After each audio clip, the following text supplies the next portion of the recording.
Yeah, so quality is everything because quality leads straight to safety.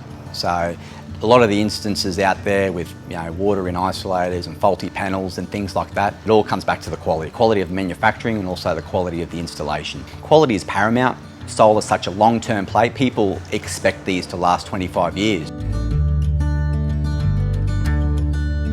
The higher quality panel you get, there's an expectation that that panel will last longer, and it does. No different to a car. So you can buy a $20,000 vehicle, or you can go a higher end $40,000, $50,000 car. You can't expect those two vehicles to last the same distance. The same with panels.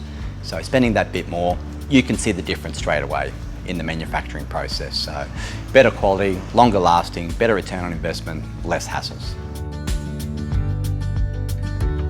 We wanted to get the solar out of the gutter, get some premium systems out there. Sure, they cost a few dollars more, but our vision is to have long-term security for our customers. It locks in those savings over a long term. They're not having to replace systems. They're not having to have systems down for extended periods. So it's just that peace of mind with good solid brand name, solid warranties, and if something does happen, it gets sorted.